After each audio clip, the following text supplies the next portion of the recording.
ভগবান শ্রী গণেশের নাম নিয়ে শুরু করছি। আজ আমাদের আলোচ্য বিষয় পুরুর বা রাজা কে ছিল এবং ঋষিগণ তাকে কেন হত্যা করেছিলেন। এই বিষয়ে বিস্তারিত জানতে ভিডিওটি অবশ্যই শেষ পর্যন্ত দেখুন। একদা যজ্ঞান্তে শরীদান ঋষি পরলোক গমন করেন। অন্যান্য ঋষিরা শেষ পর্যন্ত তাকে বাঁচিয়ে তুলে তার হাতেই এই মহাপৃথিবীর প্রশাসনের ভার অর্পণ করেছিলেন। এটা দেখে রাহু তাকে একদা একা পেয়ে হরণ করেন। তারপর এমন এক জায়গায় লুকিয়ে রাখেন যে মুনি ঋষিরা অনেক চেষ্টা করেও তার কোনো হদিশ করতে পারলেন না। খুঁজতে খুঁজতে অবশেষে তারা গন্ধর্ব লোকে পৌঁছে যান। সেখানে পুরুরবাকে দেখে ধরে নিয়ে এসে রাজসিংহাসনে বসান।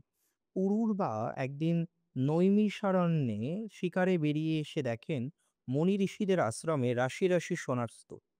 দেখে তার খুব লোভ হলো। তিনি মুনি ঋষিদের কাছ থেকে তা কেড়ে নেবার চেষ্টা করেন। তিনি এমনই অকৃতজ্ঞ যে মুনি ঋষিরা তাকে রাজসিংহাসনে বসিয়েছেন, তাদের কাছ থেকেই সোনাদানা চুরি করতে উদ্যত হন। মুনি ঋষিরা তখন কুশ তুলে নিয়ে পুরুরবাকে লক্ষ্য করে তা নিক্ষেপ করেন। কুশ তখন বজ্রে পরিণত হয়ে পুরুরবাকে বিদ্ধ হলো। তিনি মারা গেলেন।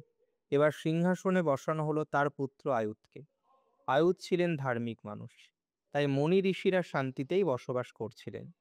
পুরুরবার রাজার অতি লোভের জন্যই তার মৃত্যু হয়েছিল। কথায় আছে লোভে পাপ, পাপে মৃত্যু। আপনারা কোন বিষয়ে ভিডিও দেখতে চান সেটা আমাদের কমেন্টে জানান। আমাদের চ্যানেলটিকে সাবস্ক্রাইব করে আমাদের সঙ্গে থাকুন। নমস্কার, জয় শ্রী গণেশ।